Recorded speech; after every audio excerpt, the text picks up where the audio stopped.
In this section, we define two new operations on vector fields called curl and divergence. Our goals will be to compute curl and divergence of a vector field and interpret curl and divergence geometrically.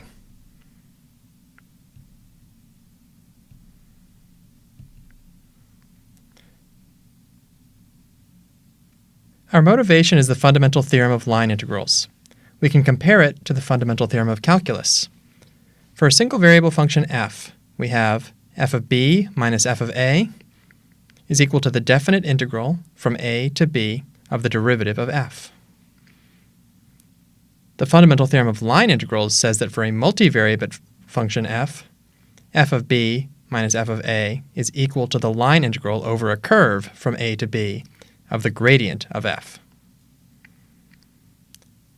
We see that the gradient of f fills the role of a derivative of the multivariable function, f, in this context.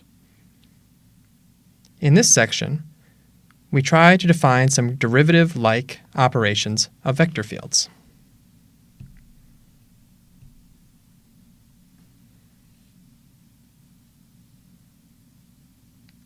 We define the gradient operator, or del, which behaves in some ways like a vector.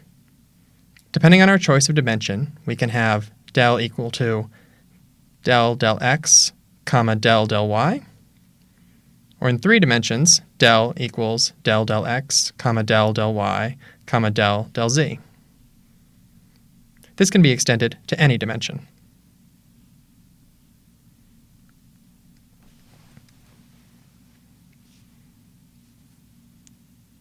Given a function f of xy, we can re-examine the gradient of f in terms of the del operator.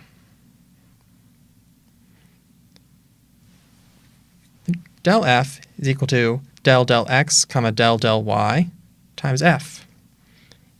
Even though f isn't a scalar multiple and del isn't a vector, we'll treat them as such and we'll distribute del x of f, comma del y of f.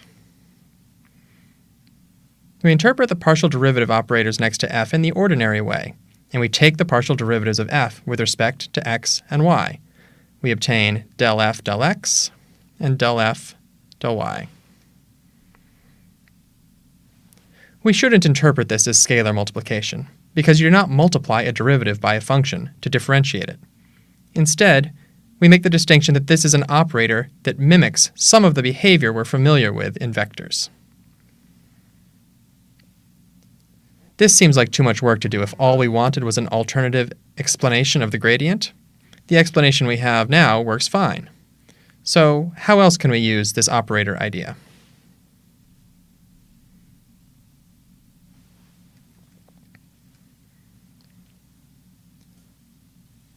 The del operator is more exciting when we apply it to vector fields.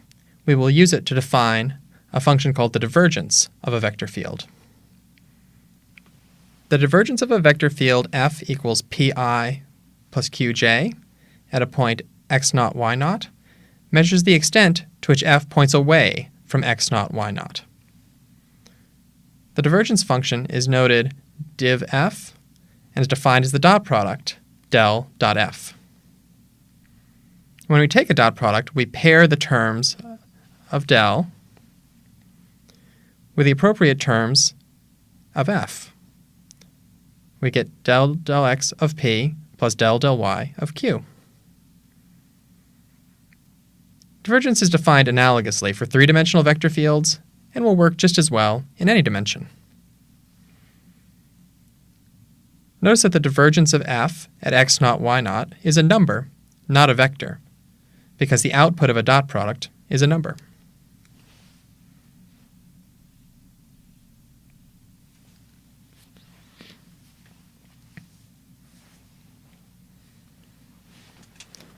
Now that we've defined a formula for divergence, how do we visualize it?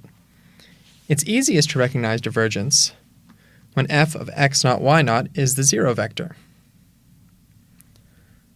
Divergence of this vector field is positive at the origin because the vector field is expanding away from the origin. We can interpret this in terms of partial derivatives. As we travel to the right, the I components of f increase. so del p del x is greater than 0. Similarly, as we travel upwards, the j component increases. That tells us that del q del y is greater than 0. The sum of these two partial derivatives is the divergence. In the second vector field, you can verify that the partial derivatives have the opposite sign, and thus the divergence is negative. This is realized by the fact that the vector field is pointing inward toward the origin.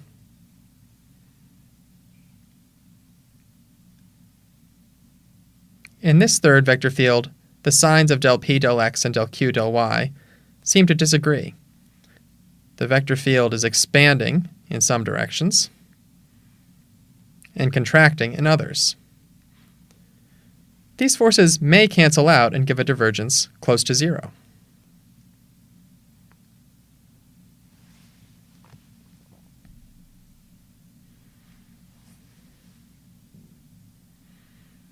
When f of x naught y naught is not 0, it can be harder to tell whether f is expanding away from x naught y naught or accelerating toward it.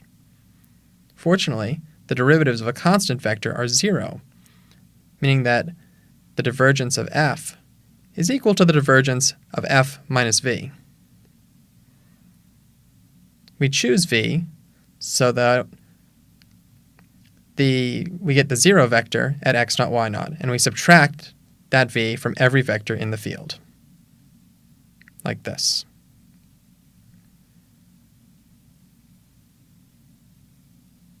Here the visualization has become easier to read. We can see that the divergence of f minus v is positive because the expansion outward is noticeably stronger than the contraction inward. Thus, the divergence of f is positive too.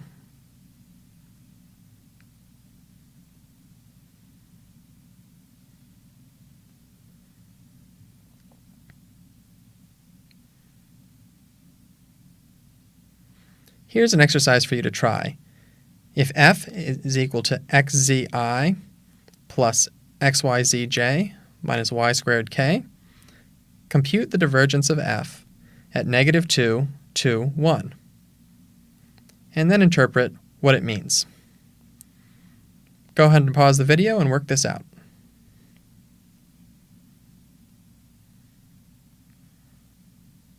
All right, here's a solution. The way I would do this is to first compute the divergence of f in general. The partial derivative of xz with respect to x is just z. The partial derivative of the second term, xyz, with respect to y is xz. The partial derivative of y squared with respect to z, and this is 0. Since this is a dot product, we're adding these up.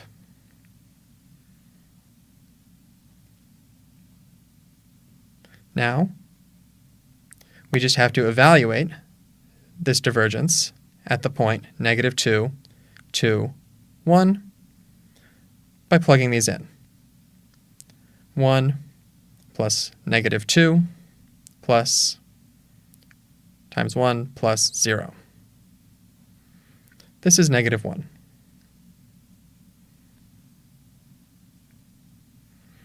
What does this mean? It means the vector field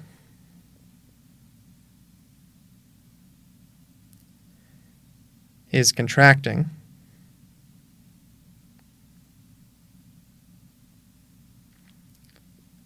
toward -2, 2, 1 more strongly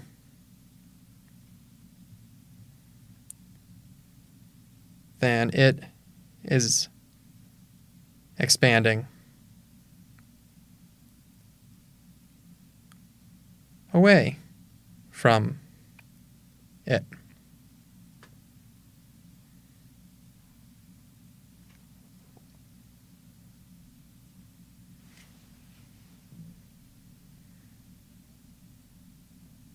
There's another vector operation we can do between the del operator and a vector field. Recall that del q del x minus del p del y measured the amount that a vector field curled around a point. Green's theorem related this to the line integral of a curve around that point. This is a special case of our other derivative, the curl of f.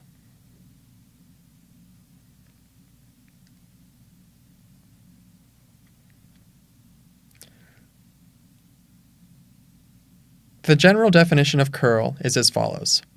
The curl is defined for a three-dimensional vector field f equals p, q, r. It's denoted del cross f. As the notation suggests, it is computed like a cross product. We set up the usual cross product determinant, I, j, and k across the top, the del operator in the next row, and the terms of f, p, q, and r in the third row. When we compute this, the minor determinants would normally be computed by multiplication. But in this case of this operator, we take partial derivatives. For the I terms, we get del r del y minus del q del z times I. For the j terms, we get del r del x minus del p del z times j. But this is negative because it's an alternating sum. Finally, for the k terms, we get del q del x minus del p del y times k.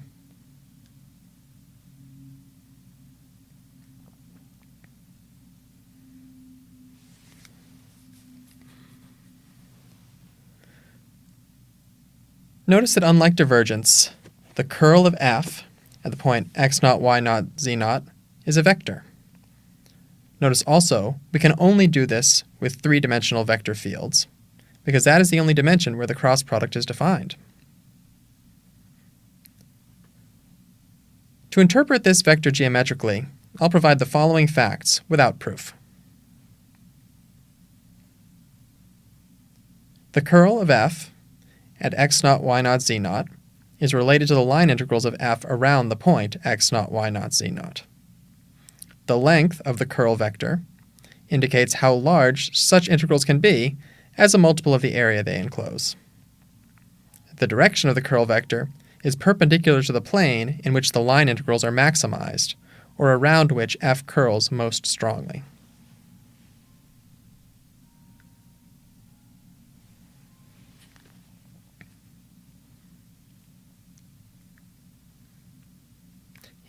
Here's another exercise for you. If f is equal to xzi plus xyzj minus y squared k, compute the curl of f at negative 2, 2, 1. Then indicate what it means. Go ahead and pause the video and work this out.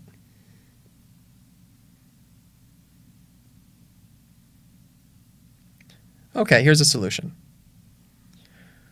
We will begin by computing the curl of f and setting up a matrix. I, j, k, del x, del y, del z, and the terms of f across the bottom, xz, then xyz, then negative y squared.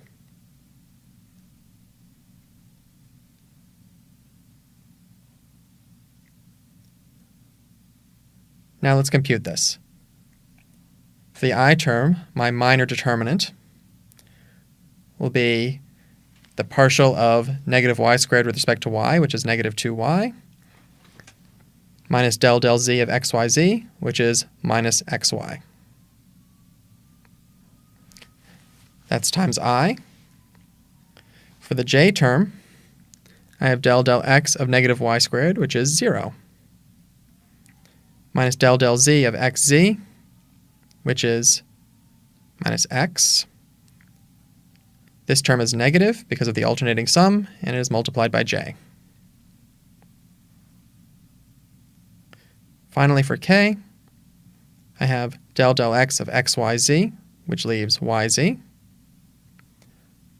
minus del y of xz, which is 0, times k. This gives us a general form for the curl. All we need to do is plug in the point.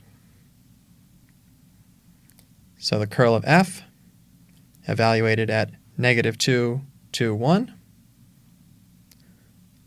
When we do this, we get -4 plus 2, that's -2i,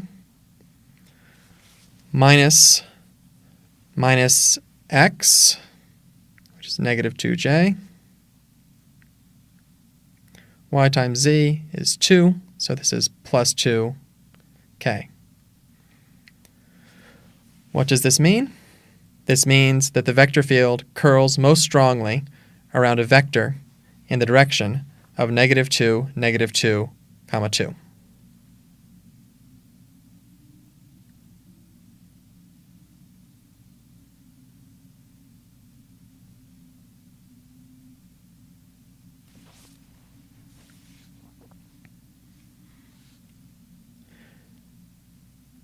The terms of the curl may look familiar from Green's theorem. In fact, we can recast Green's theorem in terms of the curl. Green's theorem is two-dimensional, so we can assume the vector field is equal to p of xy, not a function of z, times I, plus q of xy times j, plus 0k. This means most of the terms in the curl are 0. Specifically, we're only left with the curl del q del x minus del p del y times k, which definitely looks familiar. To turn this into the Green's integrand, we just need to get rid of the k to make it a number instead of a vector.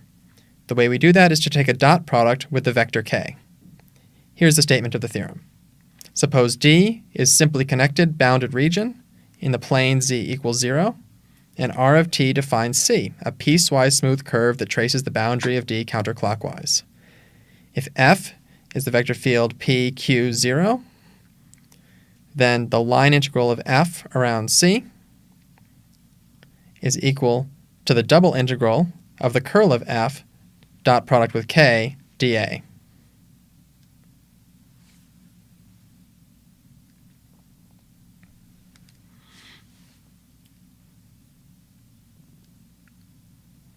The del operator is a versatile idea. For example, we can compose them together, and here are some examples. Del squared f is defined as del dot del of f, which means we are taking the divergence of the gradient vector field of f. Another example, del dot del cross f computes the divergence of the curl vector field of f. You may have come across the fact that the dot product of a vector with a cross product including that same vector is always 0. And that is true for the divergence of the curl as well. In fact, the converse is true with the appropriate assumptions. Here's a theorem. A vector field G on a simply connected three-dimensional domain is equal to the curl of some vector field F if and only if the divergence of G is 0 at all x, y, z.